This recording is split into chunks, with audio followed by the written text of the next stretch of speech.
फैसले को ख़त्म करने से पहले हम ये बात मुनासिब समझते हैं कि जब से दो जजेस ने सुमोटो की सिफारिश की है तब से वफाकी हुकूमत का अदालत और उसके कुछ जजेस से जो दुश्मनी पर मबनी रवैया है उस पर कुछ रोशनी डाली जाए। अदालती फैसले के मुताबिक 16 फरवरी को जस्टिस एजाजुल अहसन और जस्टिस मज़ाहिर अकबर नकवी ने चीफ जस्टिस से इंतखाबात में इल्तमा से मुताल्लिक सुमोटो एक्शन लेने की दरख्वास्त की और ये वही तारीख थी जिसमें 3 ऑडियो लीक्स रिलीज कर दी गई और वफाकी वुज़रा ने नेशनल मीडिया के सामने इन खबरों की हिमायत की और फिर पंजाब और खैबर पख्तूनख्वा असेंबली के स्पीकर्स ने इलेक्शन की तारीख से मुताल्लिक 18 फरवरी को सुप्रीम कोर्ट में मुश्तरका दरख्वास्त दायर कर दी और फिर चीफ जस्टिस ने इन दरख्वास्तों पर समाअत के लिए एक 9 रुकनी बेंच बना दिया और उसकी समाअत 23 फरवरी 2023 को मुकर्रर कर दी और उसकी समाअत के दौरान ही एक जज ने जस्टिस एजाजुल अहसन और जस्टिस मज़ाहिर अकबर नकवी की बेंच में मौजूदगी पर एतराज उठा दिया कि वो 90 दिन में इलेक्शन से मुताल्लिक पहले से ही अपनी राय दे चुके हैं। उसी दिन दरख्वास्तों के मेरिट्स पर बहस के आगाज के बगैर 2 दीगर जजेस ने भी अपने अलहदा नोट्स में स्पीकर्स की दरख्वास्तों को मुस्तरद कर दिया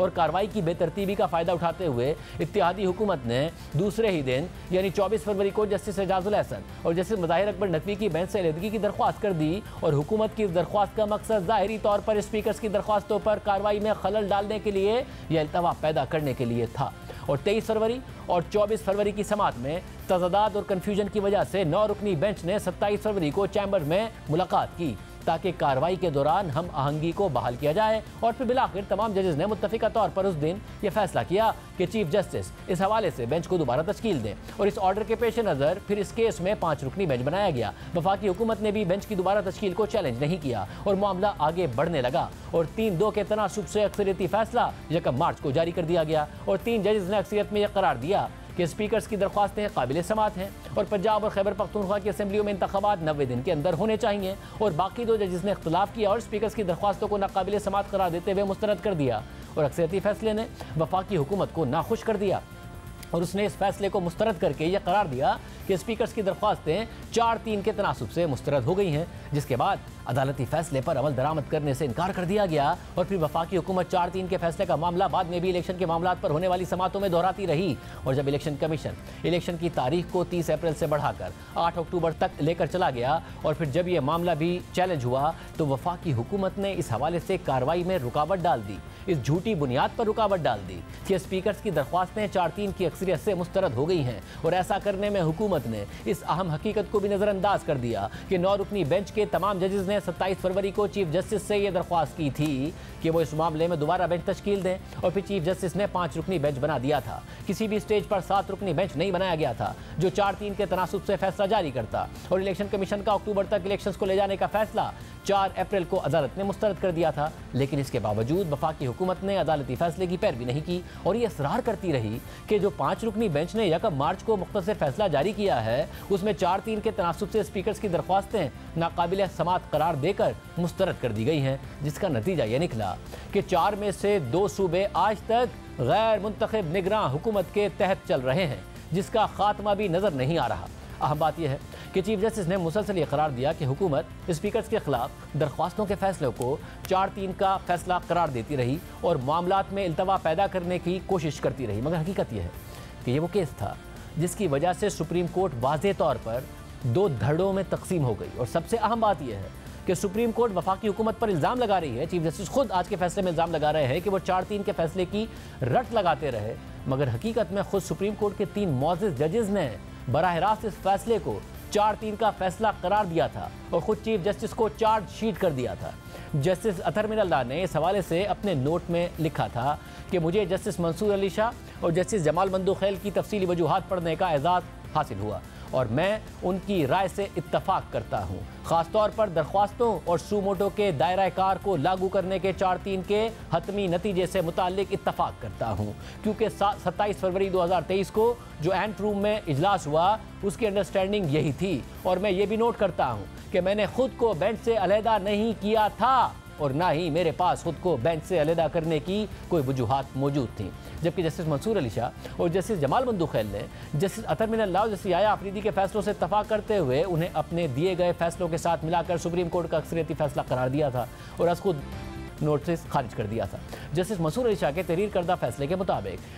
चीफ जस्टिस उमर अता बंदियाल ने 27 फरवरी को 9 रुकनी बेंच का इजलास तलब किया और इस इजलास में गौर व फिक्र के बाद जस्टिस एजाजुल एहसन और जस्टिस मज़ाहिर अली अकबर नकवी ने खुद को बेंच से अलहदा करने का फैसला किया। फैसले के मुताबिक जस्टिस अतर मिनल्लाह और जस्टिस याया अफरीदी, जो पहले ही दरख्वास्त को मुस्तरद करने का फैसला दे चुके थे और अपने फैसले में बेंच में बैठने का मामला भी चीफ जस्टिस पर छोड़ चुके थे और ये लिख चुके थे कि हम बेंच में रहने का मामला चीफ जस्टिस पर छोड़ते हैं, फिर चीफ जस्टिस ने एक नया बेंच तश्कील दे दिया जो 5 रुकनी था। लेकिन जस्टिस अतर मिनल्लाह और जस्टिस याया अफरीदी को बेंच से निकालने का कोई ऑर्डर जारी नहीं किया गया। इसलिए हमने ऑर्डर जारी ना करने से मुताल्लिक वजूहात को बयान करना ज़रूरी समझा ताकि उन्हें रिकॉर्ड का हिस्सा बनाया जाए। फैसले के मुताबिक हम इस बात पर यकीन रखते हैं कि हमारा फैसला हमारे मुअज़्ज़िज़ जजेस जस्टिस याया अफरीदी और जस्टिस अतर मिनल्लाह के फैसले से इत्तफाक करता है और मौजूदा सू मोटो कार्रवाई को मुस्तरद करने से मुताल्लिक यह फैसला अदालत का 4-3 से अक्सरियती फैसला बनता है, जबकि हमारे मुअज़्ज़िज़ 3 जजेस ने यह करार दिया कि उनका फैसला 3-2 की अक्सरियत से अक्सरियती फैसला है और इस इख्तिलाफ राय की वजह से ऑर्डर ऑफ द कोर्ट, जिसे बेंच का सरबराह बनाता है, वो जारी नहीं हो सका। हम ये समझते हैं कि हमारा फैसला यानी justice Mansoor Ali Shah, justice Jamal Mandokhail, justice Athar Minallah और जस्टिस याया अफरीदी का फैसला अक्सरियती फैसला है और तमाम लोगों पर यही फैसला बाइंडिंग है। मगर आज चीफ जस्टिस ने इस पहलू को अपने फैसले में नज़रअंदाज कर दिया है और अपने फैसले में मज़ीद लिखा है कि वफाकी हुकूमत और उसके इत्तेहादियों का हमारी कार्रवाइयों और फैसलों से मुज़ाहमत का मामला धमकियां देने तक फैल गया और जब से ऑडियो रिकॉर्डिंग्स लीक हुई हैं तब से कुछ जजेस पर सख्त हमले भी किए गए हैं और जजेस पर हमलों की एक मिसाल 15 मई को देखी गई जब सुप्रीम कोर्ट इलेक्शन कमीशन की नज़रसानी की दरख्वास्त सुन रहा था। तो उस दिन कुछ सियासी जमातें जो इत्तेहादी हुकूमत का हिस्सा थीं, उन्होंने सुप्रीम कोर्ट के बाहर एक जारहाना मुजाहरा किया और चीफ जस्टिस को संगीन नताइज की धमकियां दी गईं और इस मुजाहरे का परेशान कुन पहलू ये था कि वफाकी हुकूमत ने अपने इत्तेहादियों को अदालत के खिलाफ रेड जोन में एहतजाज करने की मंजूरी दे दी, जिसकी सख्ती के साथ मुमानियत है और हुकूमती मशीनरी ने बड़ी तादाद में लोगों के दाखिल होने में सहूलतकारी का किरदार अदा किया और उनके बहतानों पर खामोश तमाशाई बनी रही।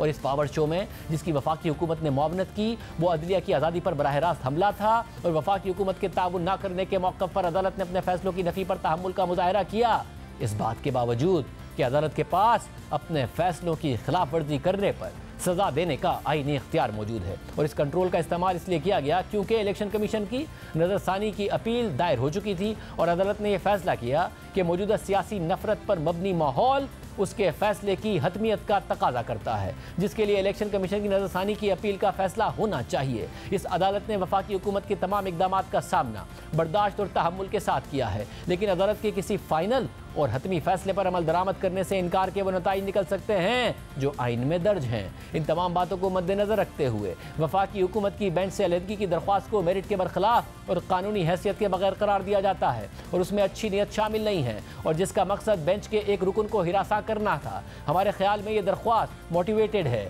और ये अदलिया की आज़ादी पर हमला है, इसलिए इसे मुस्तरद किया जाता है। चीफ जस्टिस उमर बदियाल ने आज फैसले में लिखा है कि चंद जजेस को बेंच से अलग करने की दरख्वास्तों का मामला 14 और 18 जनवरी को बिल तरतीब पंजाब और खैबर पख्तूनख्वा असेंबलियों की तहलील के साथ शुरू हुआ, लेकिन हकीकत यह है कि PDM की जमातें उससे बहुत पहले ही चीफ जस्टिस उमर बंदियाल और उनके साथ समात करने वाले चंद जजेस पर एतराज़ात कर रही थी। ये मामला खुलकर गुज़िश्ता साल ही सामने आ गया था जब वज़ीर आला पंजाब हमजा शहबाज के इंतखाब से मुताल्लिक डिप्टी स्पीकर पंजाब की रूलिंग के केस में PDM ने फुल कोर्ट बनाने का मुतालबा किया था और चीफ जस्टिस उमर बंदियाल की जानिब से यह मुतालबा मुस्तरद किए जाने के बाद 25 जुलाई 2022 को समात के बायकॉट का ऐलान कर दिया गया था। PDM के सरबरा मौलाना फजलुर रहमान ने उस वक्त कहा था कि इंसाफ के फ़रोग़ के लिए फुल कोर्ट की दरख्वास्त दी थी, लेकिन मुतालबा नहीं माना गया। हमारा मुतालबा मुस्तरद हुआ तो हम भी अदालती फैसला मुस्तरद करते हैं और बायकॉट करेंगे।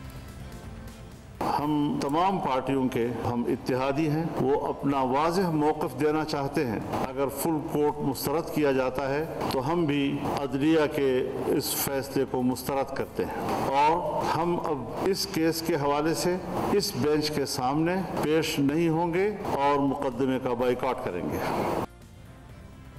चीफ जस्टिस उमर बंदियाल की सरबराही में जस्टिस एजाजुल एहसन और जस्टिस मुनीब अख्तर पर मुश्तमिल 3 रुकनी बेंच ने यह समात की थी। इसी बेंच पर PDM ने एतराज़ किया था और इसी बेंच ने खुद ही एतराज़ मुस्तरद करके समात जारी रखी थी और डिप्टी स्पीकर पंजाब असेंबली की रूलिंग के खिलाफ फैसला दे दिया था। यही वो फैसला था जिसके बाद हमजा शहबाज वज़ीर आला पंजाब नहीं रहे थे और चौधरी परवेज़ इलाही वज़ीर आला बन गए थे। फिर चौधरी परवेज़ इलाही ने जनवरी 2023 में पंजाब असेंबली तोड़ने की तजवीज़ दी। 14 जनवरी को पंजाब असेंबली तहलील हो गई और फिर 16 फरवरी को CCP और लाहौर गुलाम महमूद डोगर का केस सुनते हुए सुप्रीम कोर्ट के जस्टिस एजाजुल एहसन और जस्टिस मज़ाहिर अली नकवी ने पंजाब में इंतखाबात ना होने पर तशवीश का इजहार कर दिया। एक note chief justice Umar Bandial को भेज दिया और चीफ जस्टिस ने उस नोट पर 22 फरवरी को खुद नोटिस ले लिया। ये वो मरहला है जिसका जिक्र चीफ जस्टिस ने आज अपने फैसले में किया है, लेकिन हकीकत यह है कि इससे बहुत पहले ही जुलाई 2022 में पीडीएम की जानिब से मखसूस बेंचेस पर एतराज़ और उनके बाइकआउट का सिलसिला शुरू हो गया था।